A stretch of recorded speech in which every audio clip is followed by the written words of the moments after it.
folks, welcome again to another edition of Fan Cam Commentary. Yours truly, Stevie Looney, going to be bringing this to you again, same as I do weekly. This week we're going to be looking at an absolute classic. I say that far too often, but it is true. The Nature Boy Ric Flair, who just made his way to the ring there, and I'm sure you saw that lady give him a little smooch as he was walking right by her there. That used to happen all the time in the 80s. Take a look at any of the old world-class championship wrestling stuff from Texas with the Von Erichsen. You see any of those boys come out, and the girls are just all over them. It's crazy. I mean, it's just complete sexual harassment, which I'm sure they didn't mind. And if this was another way around, it'd be a complete problem. But and you know, it should be. But at the same time, it's pretty wild to watch, because even today I don't think that would be happening with girls just attacking these guys, you know, Beatles style, Elvis style. But that's exactly what would happen. And I mean, Kerry Von Erich, man, he would be kissing little girls. I'm telling you, you look at some of these girls come out, and they would be like, they definitely some teenagers just laying it on them, tonguing them boys. Crazy.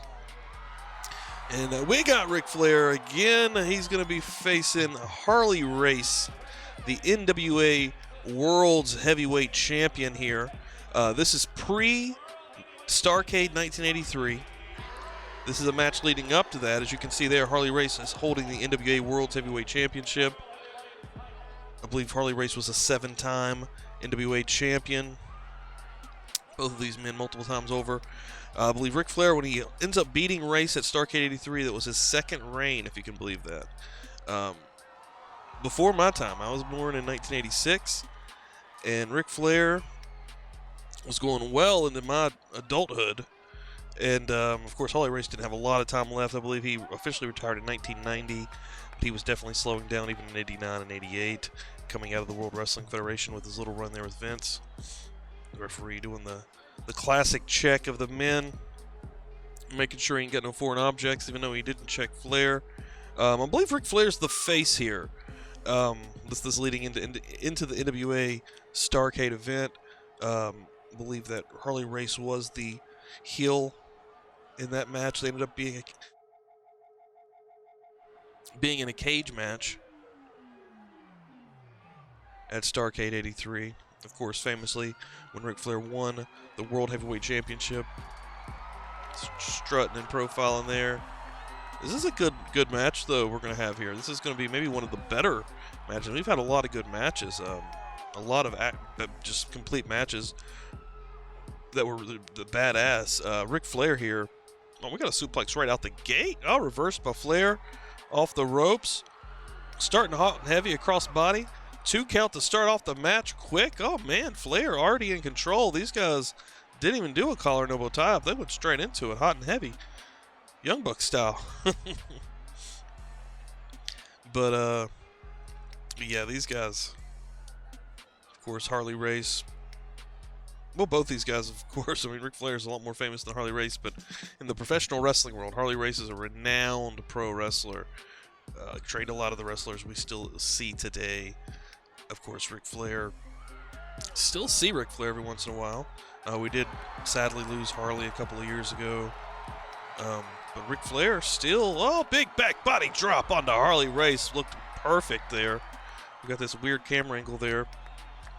There we go. Ric Flair. Ask him to get up. As you can see, and you can already tell, Ric Flair's the face here.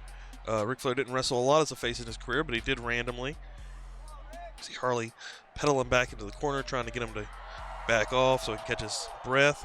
He wants to restart this. Of course, momentum is everything in professional wrestling. Kayfabe or not, once you start getting it, getting that vibe, I mean, you're going to relate to the crowd. And of course, Harley wants to slow all that down, and now we're going to slow down here as we go into a side headlock by Nature Boy Ric Flair. Big side headlock takeover, done perfectly. Harley Race, anytime he did that, man, it always looked beautiful, gorgeous. Like he was just everything he did made it look so smooth and easy. But I'm telling you, it's not. The things he did in that ring were not just simple. Like he makes it look so good. See Ric Flair's really ringing in this thing here. She's good. That's, you know, squeezing your head. The arms are and the body against the ears. ringing it in there again. Ric Flair, we got a couple of counts. Harley Race is going to have to mind his shoulder, make sure he keeps that thing off the mat. It's down again, another 1 count. And again, who's the ref here? Let me see if he can back out. Not sure if this is who the ref is right off. I know a lot of times they would use referees locally back then, especially for like house show type matches. You see that kid chomping that gum. Wonder where that kid's at now.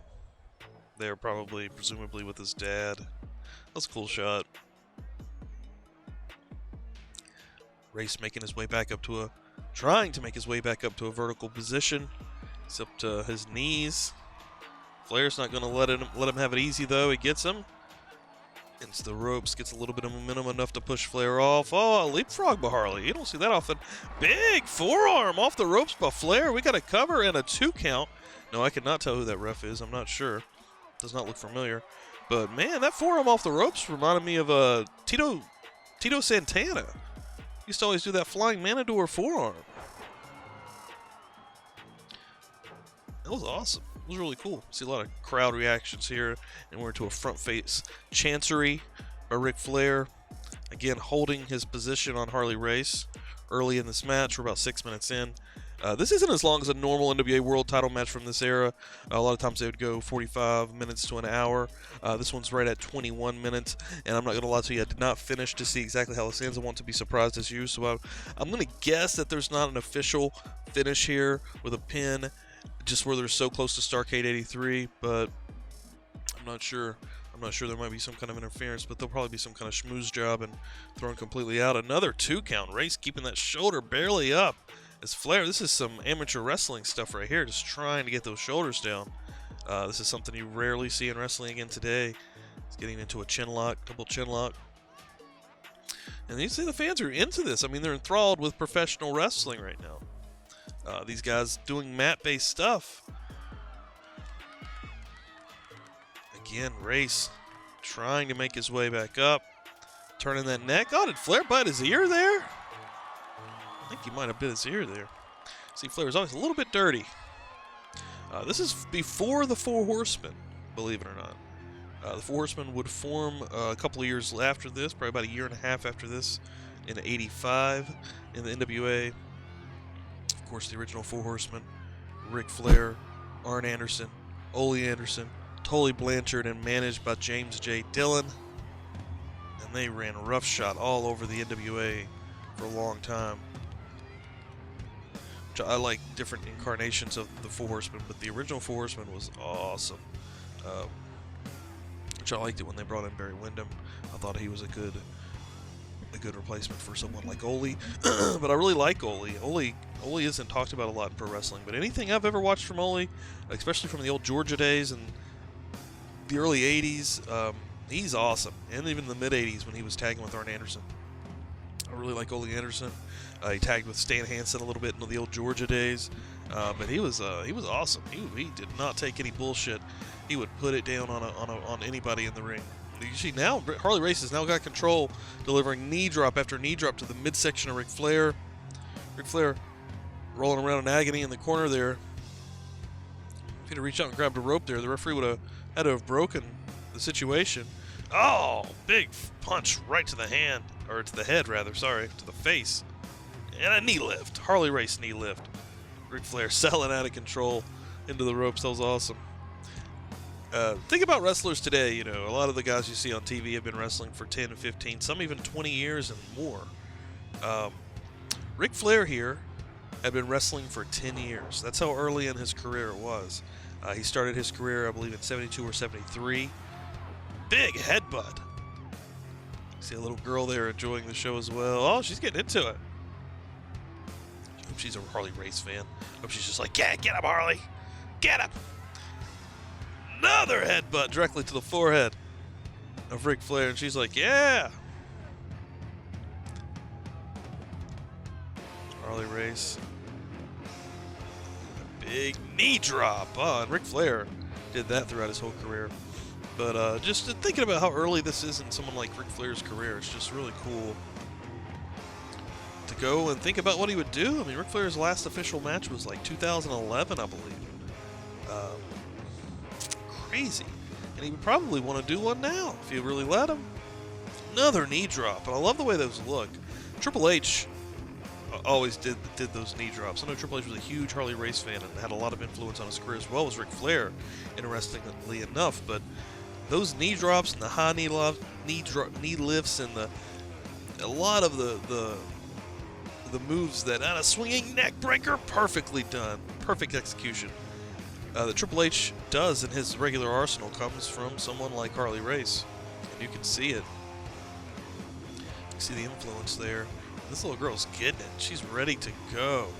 Getting a little tired, getting down on the ground. She not get a chair? She get it for free? Oh, big chop by Ric Flair. Holding off Harley for a minute, a boot to the midsection and an elbow to the top of the head.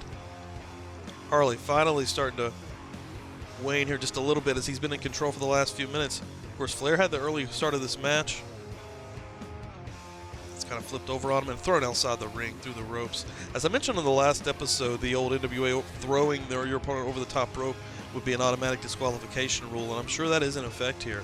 But where Harley threw him through the ropes instead of over the top, that was not the case. We're going to get a suplex right here on the floor. This can do some real damage. You've seen there was no mats out there. Oh, he's tied up in the ropes. Brainbuster on the floor.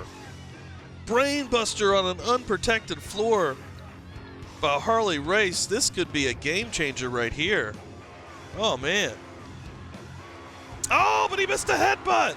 Somehow, Ric Flair moved out of the way, and Harley Race just headbutted the floor himself.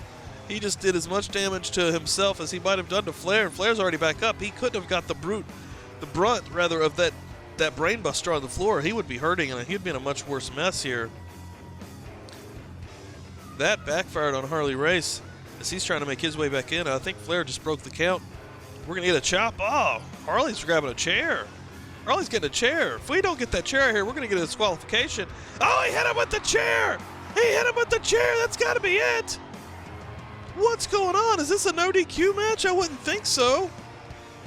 The referee is going to let that go. I'm not sure if the referee is just letting that go. He's just doing the count still, throwing him head first into the post. He's breaking the count again. I would think that there's rules since he is doing the count.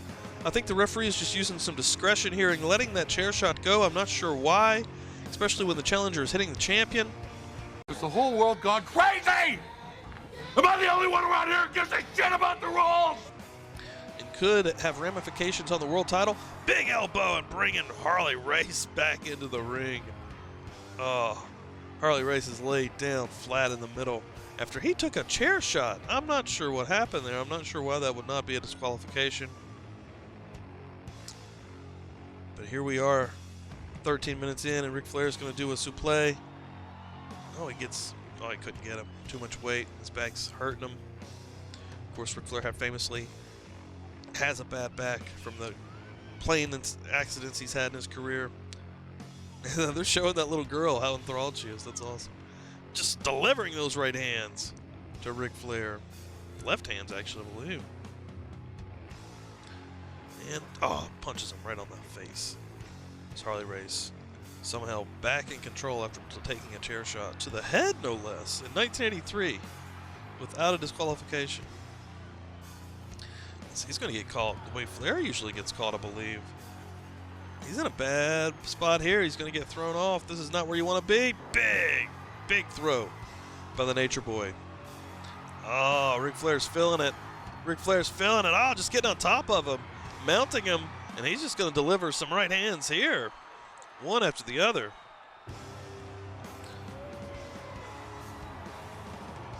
Crowd going crazy. Off the ropes. Whips him. And a big back body drop again in the middle. You can get a cover here. 1, 2 count by Ric Flair. World Heavyweight Champion's not giving up that easily. Crowd's digging it. They're into it here. Might be in Charlotte if this is in Flair country.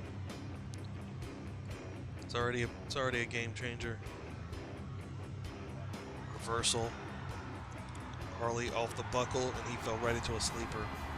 right into a Nature Boy sleeper hold. This is late in the match. This could be bad news for Race, especially after the head trauma he's already taken, headbutting the floor, a chair shot to the head. Ric Flair's really put in some damage. If he could just get his chin, which Ric Flair's avoiding that, he's got his head off to the side so he can't just drop down and get out of this. He tosses him into the corner though, got tired of the move, and into a backdrop. Nice combo there by Ric Flair. We're going to get a cover. 1, 2, 2 count. Harley Race gets his leg on the rope. Classic leg on the rope. That's really ring awareness right there by Harley Race. That's a veteran knowing where he is at all times in the squared circle. Going to get another suplex. Setting him up here in the middle. Got to be going for a figure 4 here. Beautiful vertical suplex by Ric Flair onto Harley Race. He's feeling it as well, though. The after effects. His back is still bothering him. If he can get over for a cover, he's got it. 1, 2, 2 count. Couldn't get on top of him fast enough there, I don't think. He was favoring his own back and could not get on top of Race soon enough to really make that suplex count. We have a cover, and oh no, Flair's gonna, here we go. Big Flair, elbow, no! Race just moves out of the way, and Flair watched it happen. 1, 2, legs on the ropes again, and that's probably why Race rolled, honestly. That's probably why Harley Race rolled. Knew where he was at, needed to get close to the ropes. Used a lot less energy by doing that than kicking out. Big chop by Ric Flair. And oh, he climbs right to the top with the spring in his step. 1, 2, as he's going to start delivering those hands in the corner as the ref is making a count. Another big knife edge chop by Ric Flair. Ric Flair known for those chops on a big right hand. Right to the jaw. Headbutt by Race, though. Race known for his headbutts, known for a hard head. Getting Flair in the midsection. He's going to have a minute here. So he's going to whip Flair into the buckle. Oh, up and over. Classic Ric Flair. He's going to go to the other side, and where he's a face, he'll probably actually hit this. Is he going to do a crossbody? No. Oh, elbow, and he kind of hit the ref too there. The referee's down. And that would have been it, folks. That would have been it. 1, 2, 3. Ric Flair would have been the new NWA World Heavyweight Champion, but he knocked the ref out. He would have had to have waited to STARRCADE 83, but the referee is out cold as he caught a little bit of that elbow as well off the top with a lot of impact. And Race is throwing. Oh, there, as you see, threw Ric Flair over the top rope to the floor. That would have been an automatic disqualification in this era of NWA. That's why he did it, because the referee was out.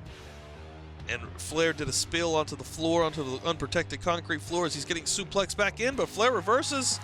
Big backdrop himself. Yeah, Flair, another pin. 1, 2, 3. That would have been it. 2 count anyways. Oh, as the referee finally waking up and seeing there was a cover. That was all really well done there. That was awesome. Big knife edge chop again. Over the top rope goes Race with the second one. Oh, Flair's got to get him back in to win that. He knows it was over. That's what's so frustrating here. He had Race beat.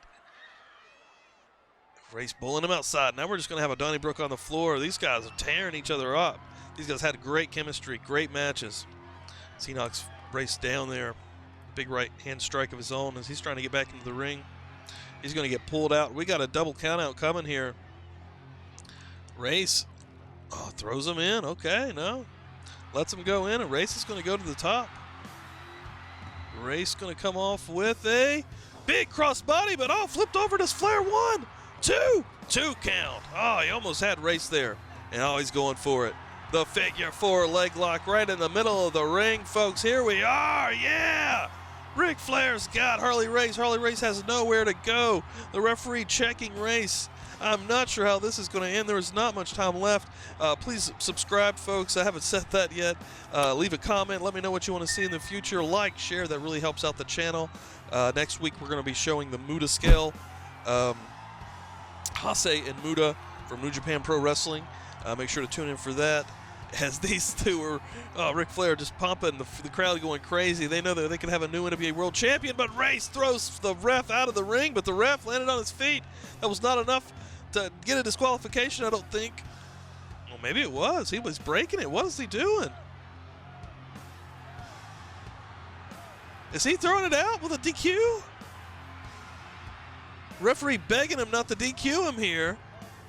Oh, the ref's going to let it keep going. I think that's what was happening. The referee was saying he was going to get a DQ, but he didn't, which gave Rick... Oh, that's it.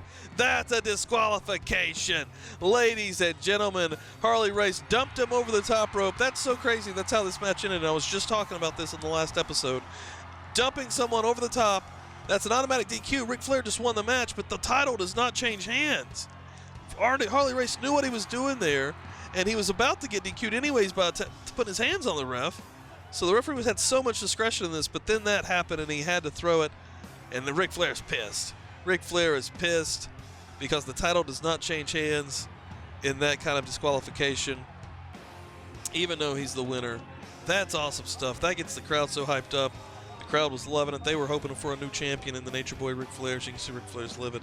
But soon, very soon, the Nature Boy would face Harley Race. I'm not sure what the month is on this, but I know this was leading up to... So this has got to be later 83, but until STARRCADE in that cage when Nature Boy would become the NWA World Heavyweight Champion for the second time. And the most famous time, one of the, in all regards, he held that title a lot, but you've seen that footage with Race numerous times, winning with the crossbody off the top of the cage.